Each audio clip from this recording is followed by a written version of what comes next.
any poker player looks around, you'll see everybody's pretty miserable. Even the people who are at the top. That when you tell them you could achieve these things and not be happy, some people just don't believe that's possible until it happens to them. If you poll the most serious poker players, almost all of them will be like, yeah, I feel like I should be winning more. Like there's people who are winning more than me. I know more than them. Like what's wrong? It's not variance. All right, guys, welcome back to the Seeking Balance podcast. It's been a minute. I have been busy with some other obligations, but I'm hoping to get back to doing more content for you all. Today we have Jason Su. Jason's a good friend and has recently released the book, The Joy of Poker. It's an incredible book. I got an advanced copy of it. I read it. I truly believe this is probably the best investment for your money. If you wanted something to really help you get over any kind of performance barrier in poker, this book has got to be just an incredible place to start.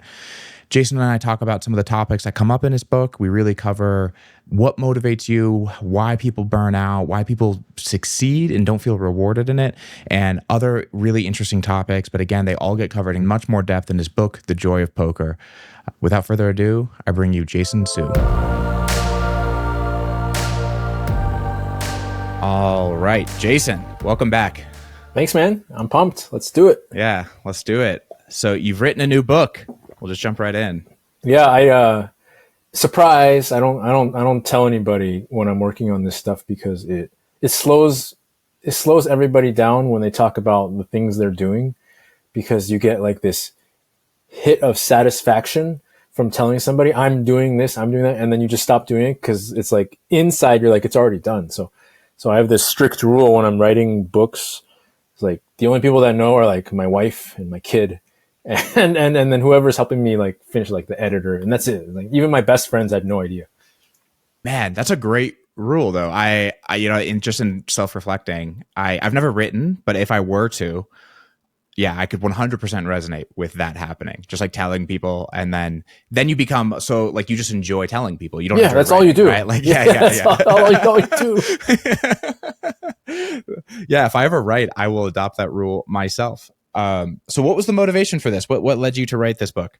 I was kind of just coaching a lot over the last few years, and then eventually reached a point where I realized that poker with presence represented maybe 3% of what I know now, and also what I know is possible. When I wrote Poker with Presence, I was still a full-time pro poker player, and having space to not be in the chair and just focus all my time on what creates presence, what creates high performance, completely changed what I now know is possible for people. And so essentially I was just unhappy with, I was like, this book represents me now? No. We have to have better. And then so I just started writing. And also Poker with Presence was pretty exercise heavy, and I wanted to put something out there that was more explaining to people the like, this is the problem, this is the uphill climb you're all fighting, and this is the step-by-step way to get out of it, and so it's a lot more big picture, and I think people are going to really enjoy it.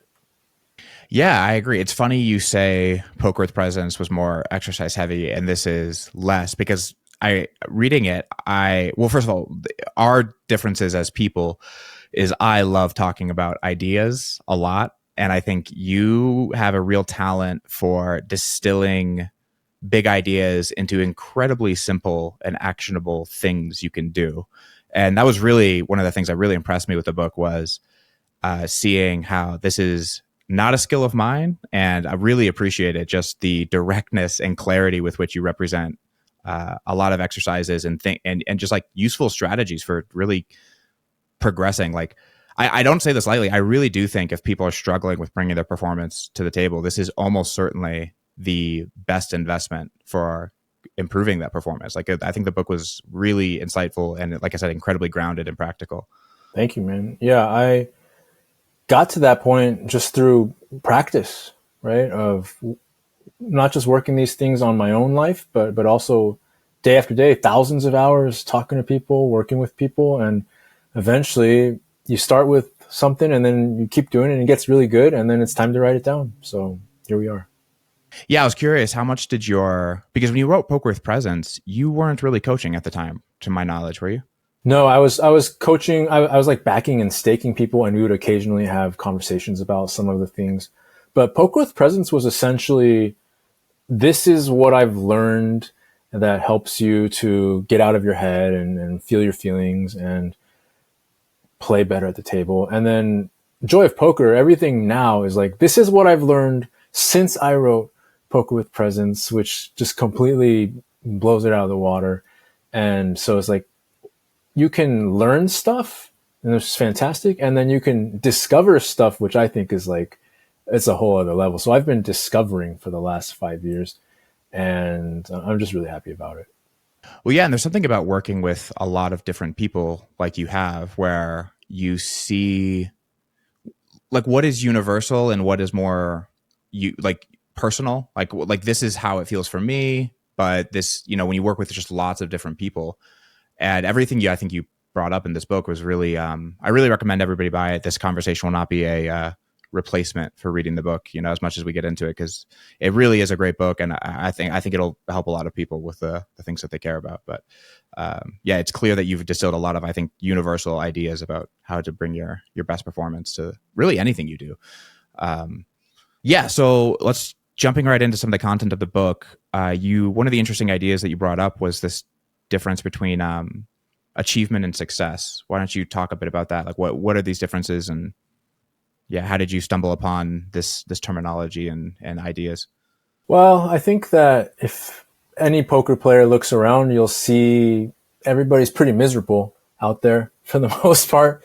And even the people who are at the top, winning all the money, getting all the trophies, you'll inevitably see the Twitter post or whatever saying, it's not what you think. I'm actually quite miserable and I've been depressed for a long time. And I just think that's not success. I think that if you are sacrificing your mental well-being, your emotional well-being, your physical well-being, your happiness for money and trophies, sure, I'm not saying that's bad or that you shouldn't do that. I'm saying that's not success. That's a trade. That's an exchange.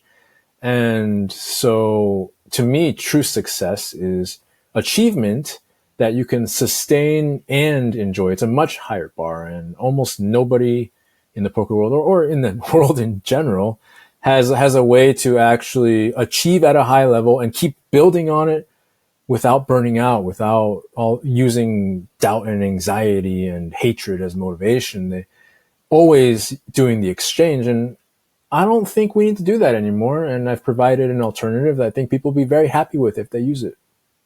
Yeah, and you open the chapter talking about this with this great example of Michael Jordan, and I was curious where you were going with this, because in listening to this example of Michael Jordan, my instincts were all like, these are not good examples of someone enjoying their success. And I didn't know where you were going with it, but that's pretty much where you were going with it. It was like Michael Jordan, even at his induction into the Hall of Fame, talks about how his fuel for accomplishment, his fuel for achievement, as you would call it, was really just about proving people wrong, like proving how anyone who ever thought he wasn't the best.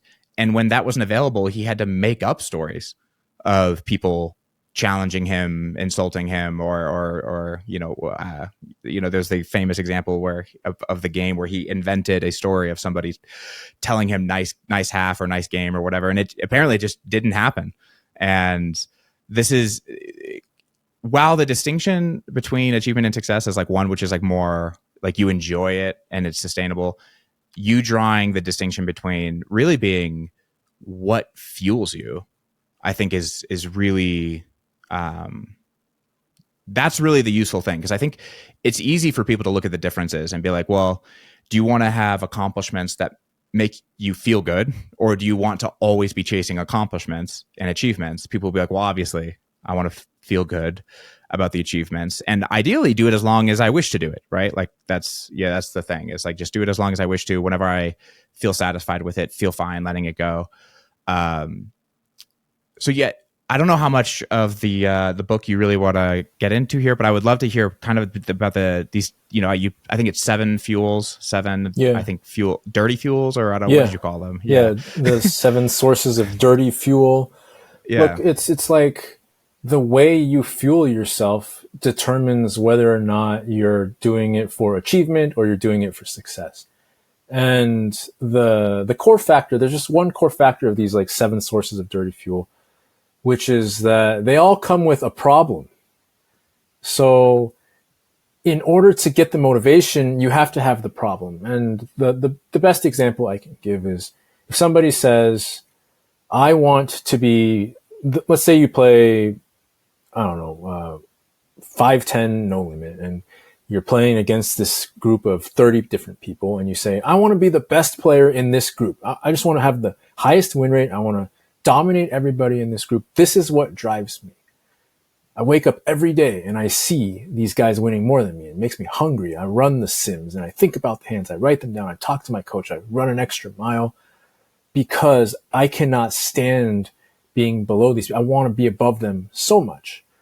Okay, cool. So this is how most people do it, right? And then, so you do the work, and you're just like fueling yourself in this way. And then one day you get there. And then, okay, I'm number one. And you wake up the next day and you're like, I don't know what to do with myself. And all of a sudden, the sabotage kicks in. It's like, oh, look at that. I'm lazy. All of a sudden, I'm not motivated anymore. And then people start questioning themselves. Do I really want to play poker? Was it all for nothing? But the truth is, it's none of that. None of that is true. All that's true is you ran out of fuel. Your fuel was, I'm not the best and I want to be the best. Well, you eliminated the part where you're not the best. You are the best. So if you are the best, you can't use I'm not the best to get up and go do your stuff. So essentially, these people will then just sabotage themselves. They'll start playing worse. They'll stop working, or they'll just stop playing until somebody's better than them again. It's like, okay, now somebody's better than me. Here we go again. And then, so each time you just go another round. But the catch is you never get to enjoy being at the top, because the moment you're at the top, you're miserable and you have no purpose. And we all need a purpose. So you require it. You require not being the thing that you want. It's horrible. yeah. And it's interesting because I think when people think of self-sabotage, I think they view it as this kind of like intentional agentful thing where it's like, why do I sabotage myself? But it's like, it's just you are doing what is natural, right? Like you're doing what you have habitually trained yourself to do. It's not like self-sabotage is the label we put on it, but it's just like, yeah, it's just like you said, like this thing motivated you. It was fulfilled. You have nothing to push you. Like it's not like we're not beings of pure will. Like we're not like, like we obey certain laws. And once your motivation for doing something is gone, it's gone. One of the common threads I thought that I noticed in reading these dirty fuels, and I'm curious to hear your thoughts on this, but was that all of them are very much about what can be seen from the outside. And really none of it is really doing it for yourself, like what it is.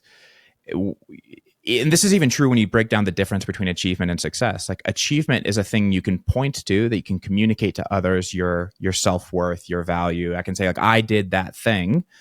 Success is about an internal metric that maybe no one understands, no one might be able to see or relate to. Like you can have all kinds of things that make you feel successful that nobody really relates with. But if the feeling inside of you is a thing you take as the evidence of having having accomplished something, that will be rewarding.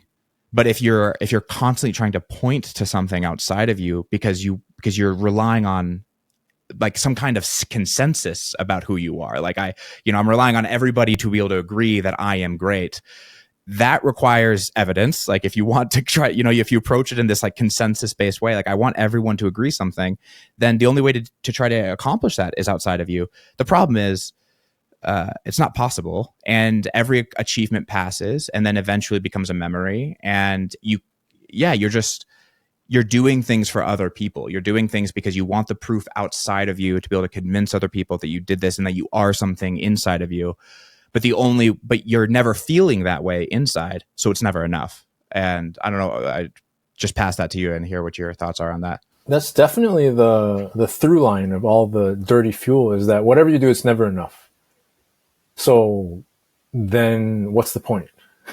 Right? But the thing is, we're motivated to do stuff. We want to achieve things. That's not a bad thing. Like, that's not it at all. We're not saying like achievement is bad or anything. No, it's great to have goals, go after them. But it's like, if every time you get it, it doesn't feel how you thought it would feel, then what's the point?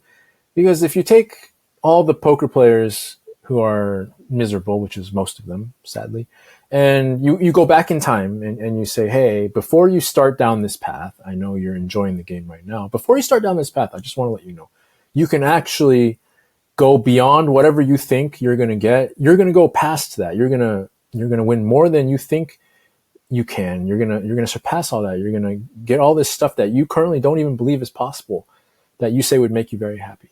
The flip side of it is that the things that you think it's going to make you feel, you're not going to feel any of them. So the happiness, the contentment, the fulfillment, the peace, you don't get any of that. Instead, it's just going to be constant anxiety and doubt and fear and heaviness and pain and suffering. And you still have to do all the work. What do you say? You in? Who's signing up for that? Like who in that beginning point is going to be like, yeah, let's go. Let's do this. To hop in here though, because what's interesting is I actually think some people might, because I think there's this breakdown of there's this belief that a lot of people have, that like they just, because you talk to people about being happy about things. It is even hard for me sometimes to get people to realize that that's what they want, because they're so focused. It feels so true to them deeply that if they accomplish certain things, everyone will love them. If they achieve certain things, the result will be that they are this esteemed person that everyone loves and respects. That feels it. They don't realize they believe that, but it's like so ingrained in them that when you tell them you could achieve these things and not be happy, I think some people just don't believe that's possible until it happens to them. They just like, no, surely that you're inventing a crazy world. Like, if I get these things, I will be happy. Sure. I mean, if they don't believe the premise, then they're signing up. But if I'm like, let's say I am God and I'm like, hey, look, I'm God and this is what's going to happen. No, they're not signing up. Right. And, unless they believe there's no alternative to achieving, which is where most people land, is they don't choose this path, this harder path, this suffering path, this miserable way of feeling in order to get what they want. They think it's a rite of passage. They think it's the only way, and that the other alternative is to just be a bum sitting on your couch eating potato chips all day. And up to this point, nobody in poker specifically, I don't know about other industries, maybe somebody has, I haven't read about it. Nobody's provided an alternative to this, like, if you want something, you got to grind and suffer and go through a lot of awful stuff and feel miserable, and you got to sacrifice and blah, blah. See, we love to glorify that as a society. Like, look how much I went through. Yeah. Well, and there's I think every kind of lie, if you will, has a kernel of truth to it. And that's what allows the lie to succeed. Because I think, I'm just trying to be the voice of the listener here. I think it's easy to hear things like you don't have to sacrifice. Because the truth is, you do have to sacrifice, but those sacrifices don't have to be imposed on you. They don't have to be reactive and not intentional by you. And they also can feel rewarding, right? Like, those sacrifices can feel like sacrifices you wanted to make, which we could argue whether or not that's sacrifice.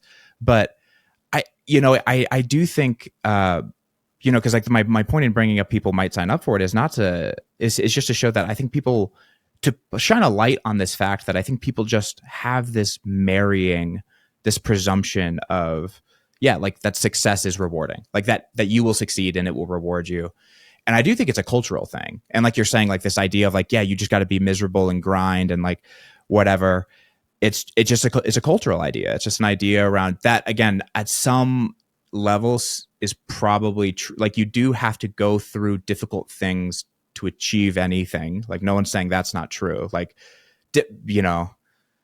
even in what you're saying, like difficult emotions come up, but the way in Is which, it difficult if it's okay? yeah, Is it difficult? See, that's where yeah, that's the what I was core getting skill to, is, right? right? See, the only thing we're avoiding is difficult emotions, but what if you have a way of being with them that is not the end of the world anymore? And if so, then there's nothing to fear. Yeah.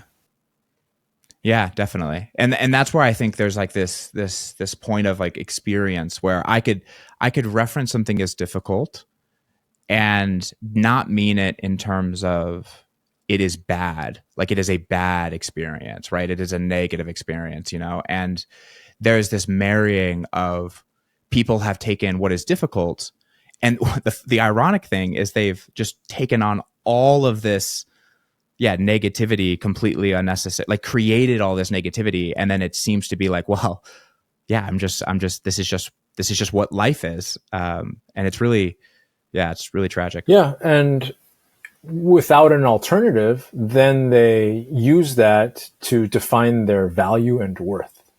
So now the suffering gets put on a pedestal. Look, I suffered this much. No, I look what I went through. No, look what I went through. Everybody's competing to see who like had the most misery.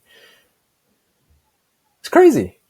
It's really, and even that comparative suffering, it really is evidence of how much people are not witnessing and feeling validated about their suffering, right? Because that's really what it is. It's like I now need to prove, like there's this thing in you that's like, you don't understand what I've gone through, and it's like, well, yeah, but you feel this way because you don't really understand Exactly. what Yeah. you've gone through. Yeah, and you know what's funny? The thing I was thinking of also when reading this is when you're describing these dirty fuels and this like method of achievement. I was reading it, I was listening to it, I was listening to the audiobook, and I was just listening to it and working out, and I was like, you're just describing addiction. Like you're just, yeah, you're just describing addiction. You're describing any process where like you sacrifice, things make your life worse, but you're not willing to give it up. And then the actual achieving of the thing that you want, or the fulfillment of your addiction, is the like least rewarding part of the process, right? That's addiction. You have people who like, when I've spoken with former addicts and stuff and heard self-reports of it, commonly it is almost like they're not even addicted to the substance, it's the chase, right? Like they're addicted to the pursuit of it. And when I was listening to you describe that, I was like, yeah, you're just describing addiction. Like you're describing people who just, yeah. Yeah, the inability to feel good while you're doing the thing means you're not going to feel good when you have the thing. How you do it is always how you will be when you get there. That's why there's so many billionaires on the planet who are completely miserable, right? It did not change a thing about them. And I don't know how many times we need to see it before we understand. You got to have a different way. Yeah. So what is that different way? What is so we've talked at length about achievement, but like these dirty fuels, what are some of these cleaner fuels that you talk about in the book? If you think about the dirty fuels of, I always have my back against the wall. That's when I'm at my best. When people are doubting me, like Michael Jordan, that's when I'm at my best. When I see somebody better than me, I want to surpass them. Okay, that fuels me up. Okay, so those are all the fuels that the more you use them, the more they kind of burn you out, the worse you kind of feel overall, the more stressed you are each cycle you go about. They do work, right? They do work to get you the thing that you want. That's why people keep going for them. But they make you feel worse also the more that you use them. So cleaner fuels that are sustainable, the ones that you never get tired of. So confidence, creativity, just passion for what you're up to, curiosity, feeling inspired, motivated. There's nowhere else you'd rather be. You're completely immersed. See, these we can run on forever. We never get tired of any of those. We can do those all day, every day, forever. It's just a question of how do I open the gateway to access them? Because if you talk to, again, the miserable poker player who's been at it for a long time and they're just like, I don't know, poker sucks. Take them back, walk them back to the beginning, and the experience they were having was genuine curiosity, excitement for the game, passion, feeling confident, feeling the full emotional experience each time that they're having one, so that the wins, they were actually able to enjoy them. The losses hurt very much, but they at least allowed them to hurt very much so that it opened up the insights to learn what they needed to learn so they could keep going. Now, the longer you stay in poker, the more the culture starts to reinforce the behavior onto you of don't let anything invoke any emotion and feelings at all. Stuff it in, right? Don't be results oriented. Don't, I remember one of the things people always say is like, if somebody looks at you, they shouldn't be able to tell if you're winning or losing. I was like, well, what does this even mean? Like, why? What are you talking about here? What does that do for you? And what this does to you is that it puts you in this place where you no longer are able to just have the emotional experience and be in it. You start doing everything you can to manage yourself to not feel the pain of losing, which means that now you start making completely different decisions in a hand or around like when you play, where you play, how long you play.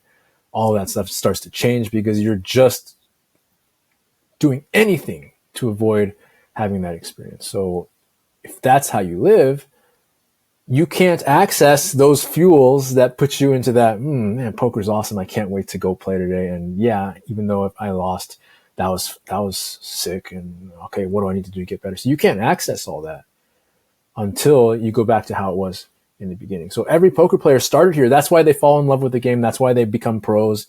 That's the draw. You have to preserve that celebratory relationship where whatever's happening, I'm here for it. And I have a way to feel it all so that I don't have to run from it.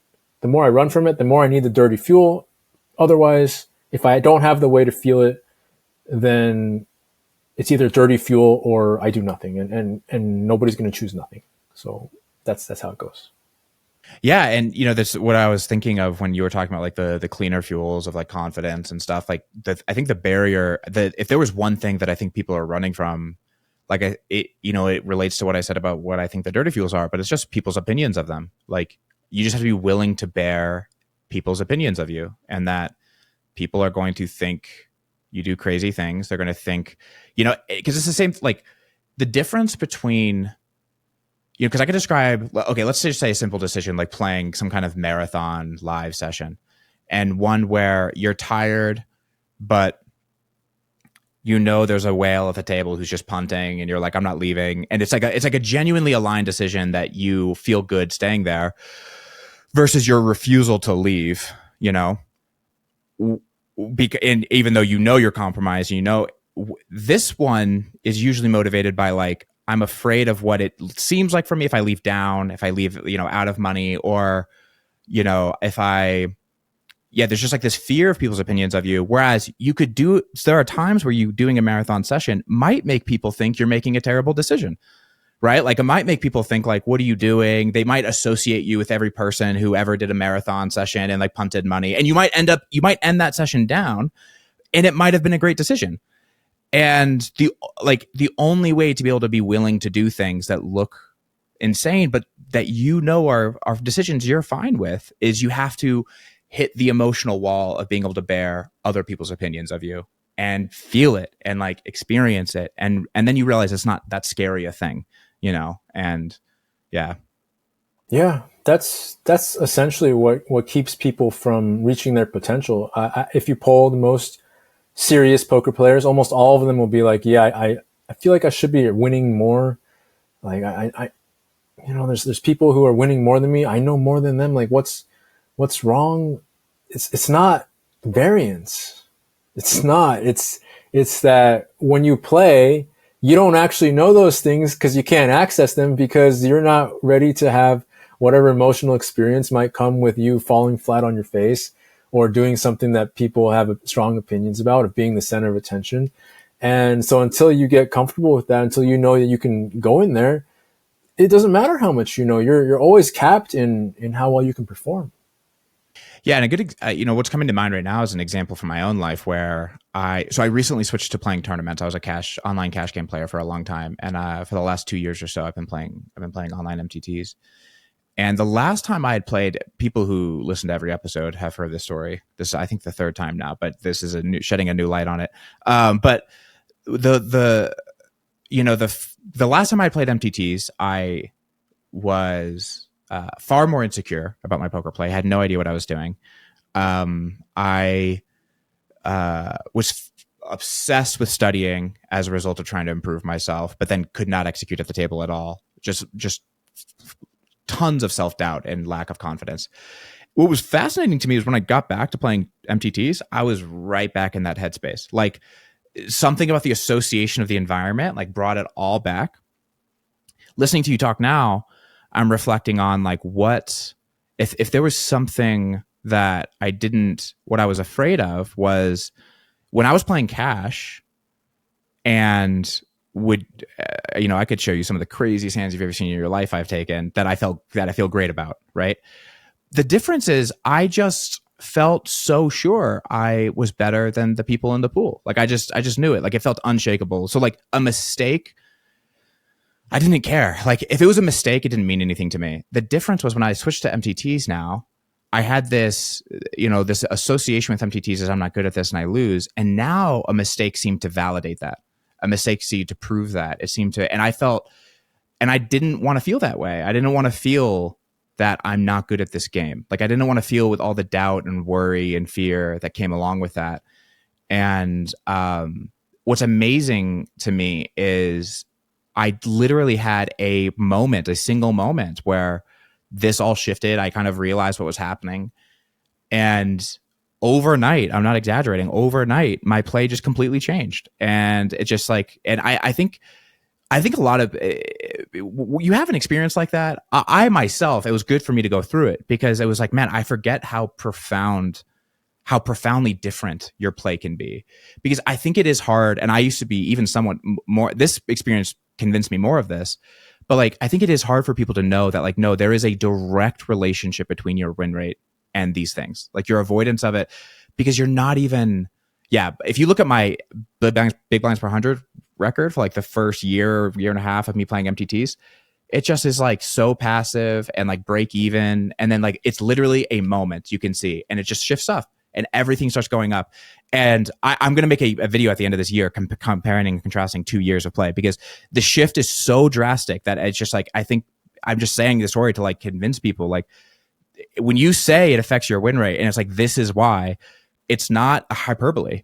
Like, it's not like you can, if you just change some of these things, you can be making 3 times as much as you were otherwise. Like you can just like, my big blinds per 100 were like 2 or like 1.5 before this moment. And then granted, to be fair, like I'd also been playing and studying a lot. So there's all of that was accessible to me once I became more present and allowing things that were happening. But still, it went from like 2 to like, 8. Like it just like in a moment, like in a single day. And I just think it's a really, that the story came to mind just in terms of like, like your relationship with your headspace and your game makes a incredible difference in your ability to make all the money at the table. Like, yeah.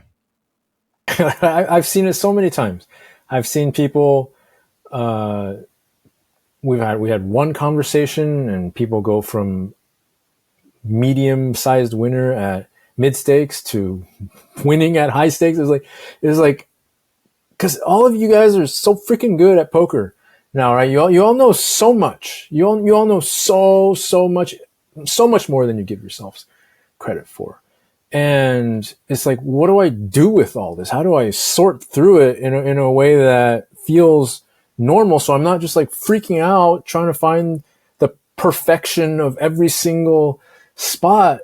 And that comes with, okay, I give myself total permission to do what I want, which means when it blows up in my face, I'm prepared to handle the experience that comes with that. When it goes perfectly, I'm also prepared to handle the experience that comes with that, rather than being like, I'm the greatest and nobody can touch me. No, it's not like that. It's like, whatever happens, I know that the only thing that truly happened was that I was present, and then I did what felt right, and then I'm ready to experience what's next, and then I'm excited to do more. That's the fuel.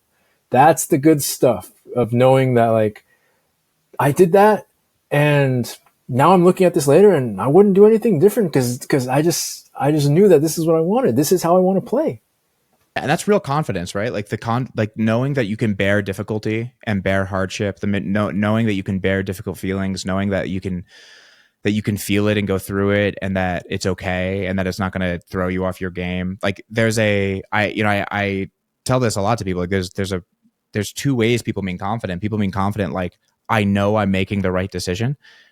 That's a really, like, I know this is the best. That's a really fragile confidence, because any evidence that you're making the wrong decision, your whole identity gets thrown into question. And as it's only as long as you are truly feeling good about what you're doing that you have confidence. But when it just doesn't matter, like feelings come and go, and you just, like you said, you made a really good point about trust in the book too, like what it means to trust, to have trust. Like you won't know. There's so many moments where you won't know if you're making a good decision or not. That's what requires trust, is that you don't know. But when you can do that, that's a kind of confidence that like people can't shake from you. You know, like what could possibly happen to make me not feel confident now? It's fine. Like I don't really care. Like I can have the worst day of poker of my life and just move on and still feel equal, like you said, equally motivated to play, equally excited to play. Like, yeah. And that's how it was in the beginning for everybody who gets into. So it's like, it's really nice because you don't have to learn how to do this. You've already done this. This is not a new thing you have to pick up. You just have to unlearn all the crap that you threw on top of the beautiful celebratory relationship you had with the game when you first started. All the stuff that you've been conditioned into believing by all the, coaches and pros out there, even the top pros, are doing a lot of damage saying all this stuff, encouraging you to believe all this stuff. And all you got to do is unlearn that and go back to where you were when you started, and add to that the wealth of knowledge you've accumulated, and it's good times ahead. Yeah. You make this really interesting point about celebrating the little things. Why do you feel that's important? Because the way it works is that when we don't acknowledge what we do, whether big or little, and by the way, those definitions are completely subjective based on the emotional state of the person, right? Because you could take one person and they're like winning $1 million. That's not worthy of celebration. See, acknowledgement is important because it's true. If something happened, then it's true. If something happened, it has an emotional experience that comes with it. If you don't acknowledge it, that means you're not having the emotional experience, which means you're adding baggage to yourself, becoming unpresent, and making it much more difficult for you to move forward and perform well. So acknowledging everything that you do means that with everything that comes, you are releasing the emotional experience that comes with it and giving yourself, opening that gateway for that good fuel to show up. And truth comes with feelings. All you got to do is go for it. It's so simple, but people will go to great lengths to not just feel what they feel. And again, that comes back to like the essence of addiction, right? That's all it is. Yeah. Yeah. It's interesting because, people spend so much time talking about like what's true about all kinds of things. Like is it, being results oriented. Well, it's, or like it's true, you got it in good, or and there's, I think people are seeking some kind of comfort and like clarity and truth and certainty. But the really only thing you really can be certain about is like what's happening now. Like that's, and this, having sat retreat, this becomes really clear to you that you can know, and you introduce this useful phrase that I recommend people pick up, which is like I am having the thought that. You can know that you're having the thought, but as far as what is like the state of reality, or like you have your direct experience. That's what you have, and that's what you. And as someone who I think deeply seeks clarity and knowledge and comfort in stability of what I know, that has been a crutch of mine, and also motivated a lot of my own inner journey. But there's nothing more stable than your ability to know what's happening now. Like that's all you really can know, and it's just funny because people will talk about like what's true and stuff like that, and then they'll ramble off a bunch of concepts and ideas which are like so far from truth, so far from what you can actually know. But like you said, like it's like a little thing happens. But it's like what's really true is that you're having this experience in relationship to it. Like if you're proud of it or not or whatever. And equally, your ability to be able to perceive what's happening now will be where you find the best reads and the best, things. It's like what's really happening now. And your nervous system is very good. Like your body is very good at knowing what's happening now. Like it's very good at knowing what's the situation, what's happening now. Your mind is very good at thinking about all kinds of other things. I had a teacher who used to say that your mind is like a dog at the park. He's like, he's like, it just wants to run ahead of you, run behind you, run ahead of you. It's like, it's the present moment is completely disposable to your mind. It just does not matter at all. And it's really something worth thinking about because, or at least taking in, like what you know is what's happening now. And that is the bounds of your knowledge. And that's an uncomfortable fact, but there's nothing to do about that fact, but accept it and experience what you do know. You're having thoughts and you're having feelings. That's all that's going on. And if you can get mastery over acknowledging those and then just allowing everything to happen as it's happening, well, now all of a sudden you become insightful. Now all of a sudden you become intuitive. Now all of a sudden ideas come to you. See, everybody's doing it the other way around. They want to go and find the perfect play. They want to go and figure out what hands they're supposed to do what with.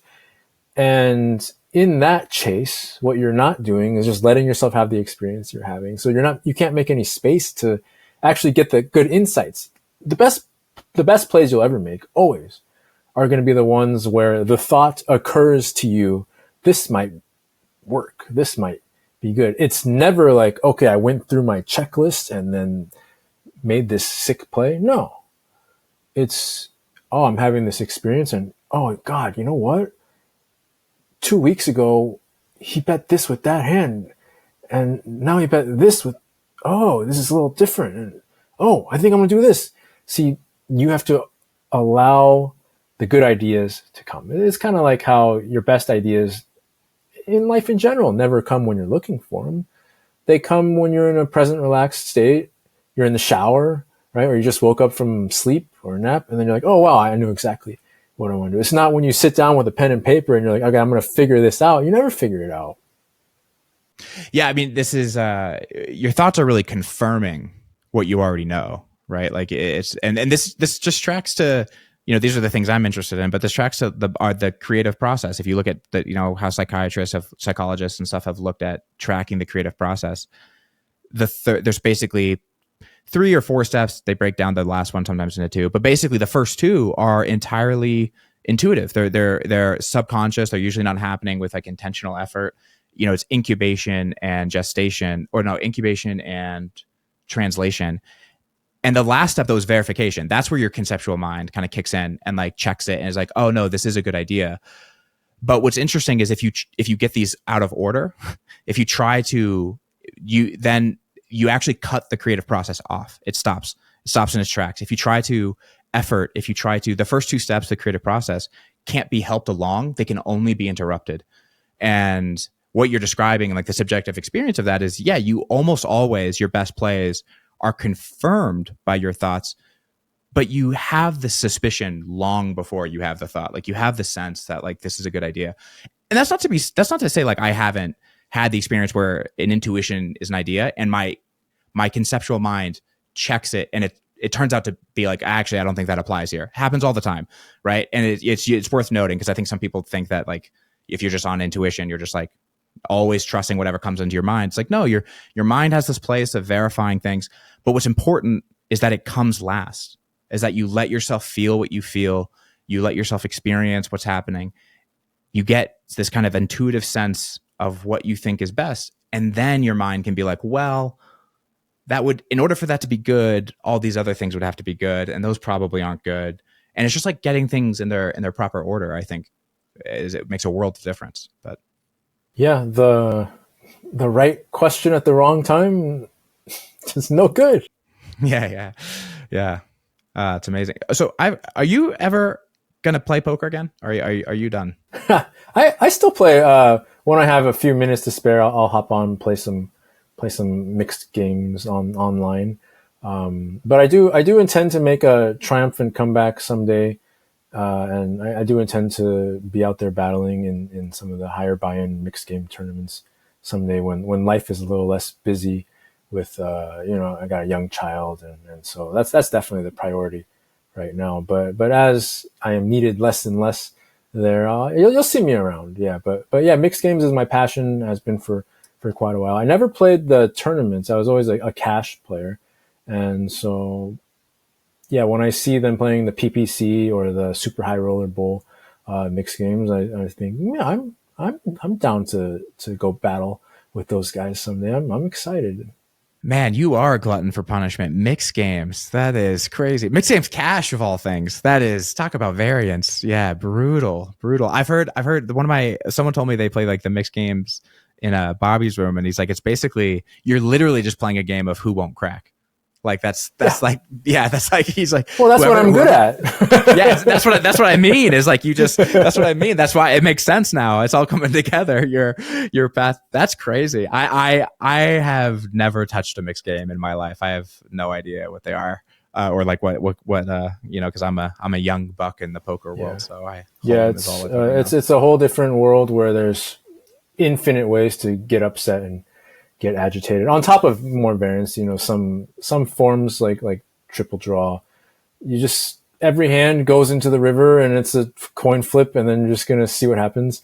For the most part, you build a huge pot and then you see it's always like 60-40 going into the last card, and we'll see what happens. So yeah, there's so many opportunities to get agitated, which that's my jam. So let's rock and roll.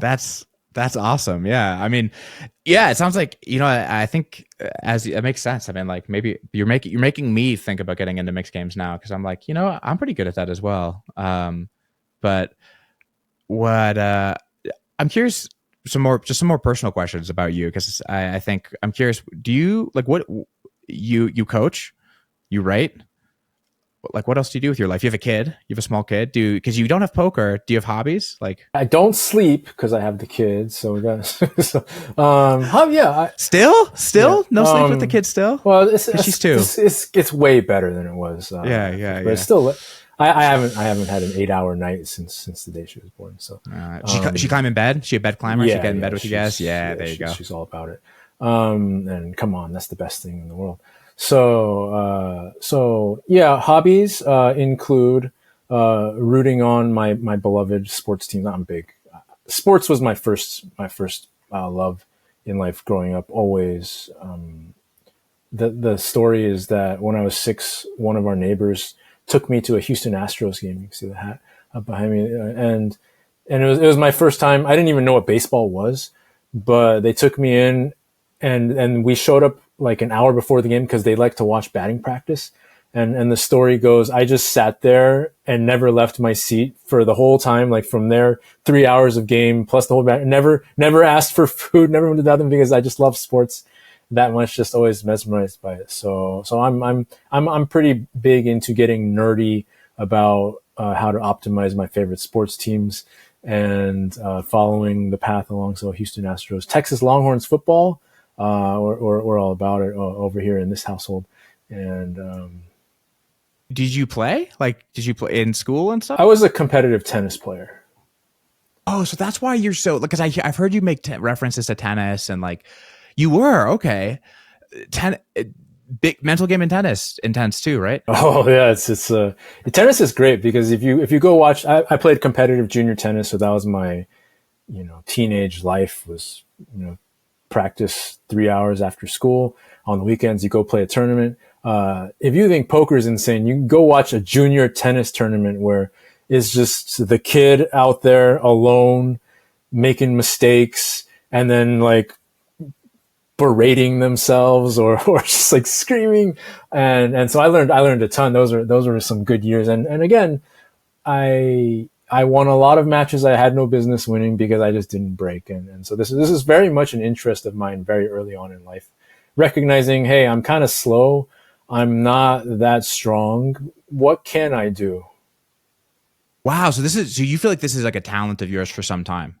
A passion, I would say, less than a talent, because this is very much a skill you grow. And yeah, I've got the Inner Game of Tennis on my shelf. I've referenced it in both books that I've written. That I bought that book when I was 15, and and started reading it, and it was, you know, that book has sold millions of copies. They use it not just in sports but business everywhere. That I think that was the first written account of somebody saying, "Hey, when you're in your head, you perform worse than when you're not, and maybe try getting out of your head, and here's some ways to do it."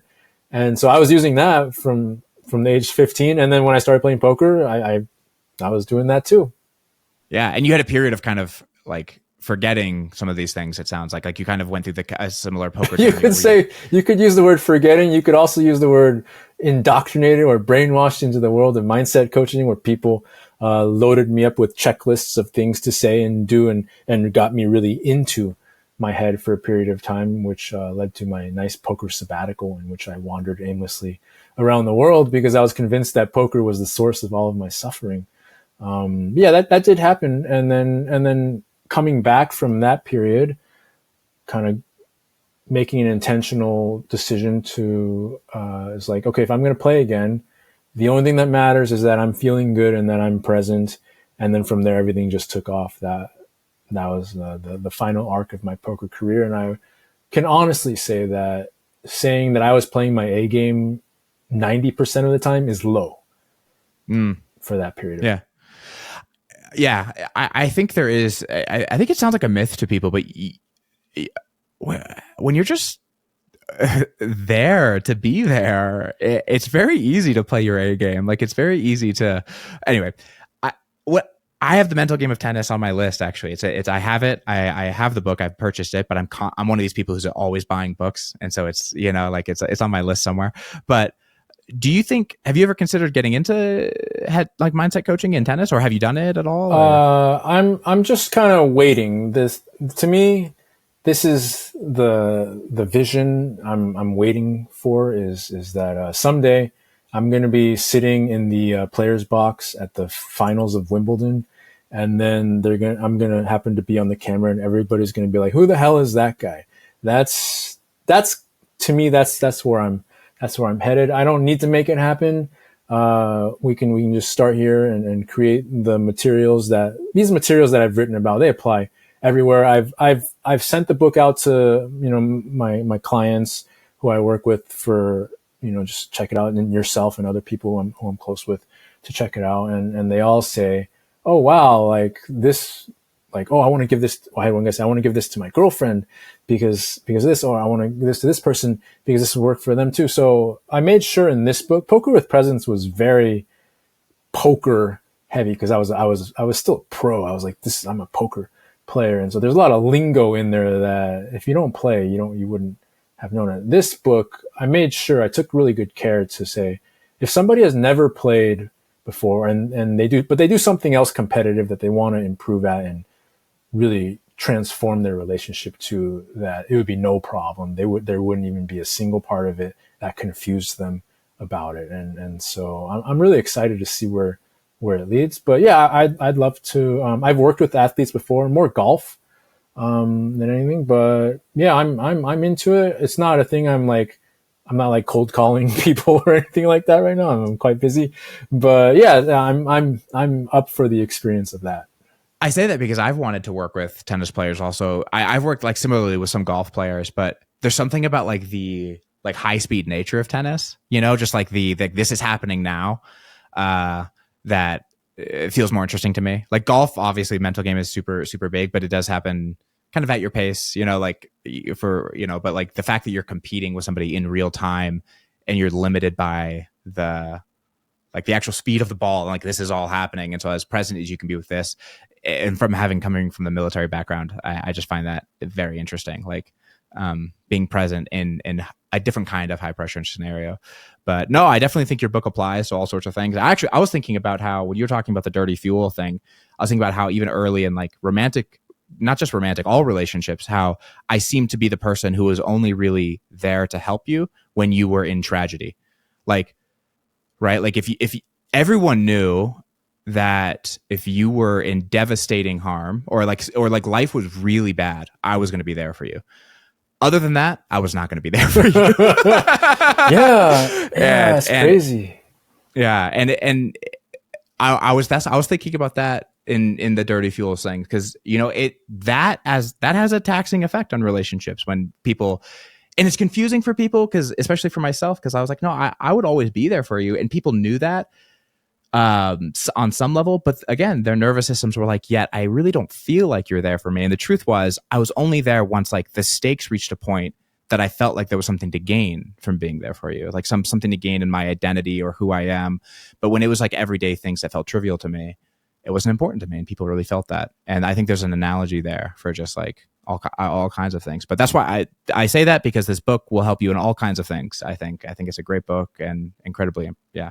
Yeah, I'm happy that triggered that memory and kind of helps put some pieces together. And yeah, my whole thing is I don't want people to have to choose anymore. Do I win or do I feel good? No. Now we have a very clear, simple. It's explained very well. See, I know poker players. I spent many hours on 2+2.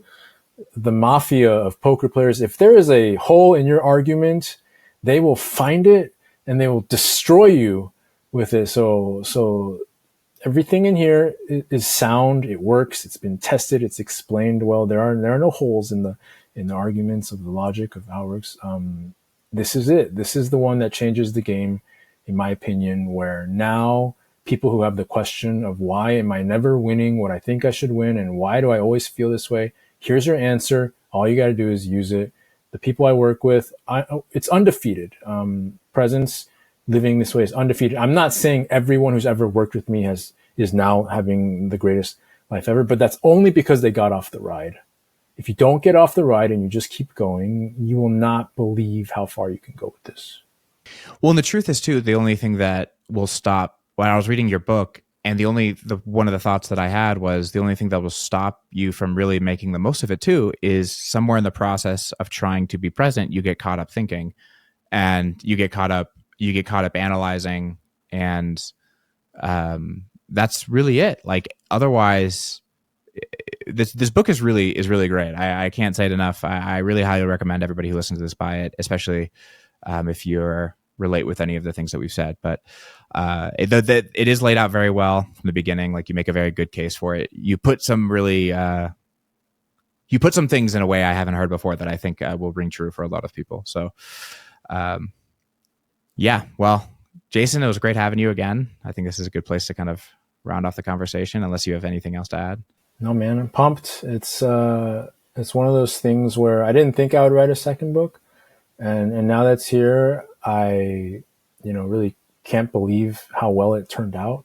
And I started over a year ago. If I could have snapped my fingers and had a book in that moment, it would have been nowhere near as good as it is now, because it was in the process of writing that the discovery of so much new material came through. And that's what happens when you live the life where presence is your top priority, is you never stop learning new cool stuff, and you never stop getting better. So if your coach has a system and a script, and that's what they do, well, you're fixed. And so that's why people who work with me for a long time, they'll say that it just keeps getting cooler and newer ideas.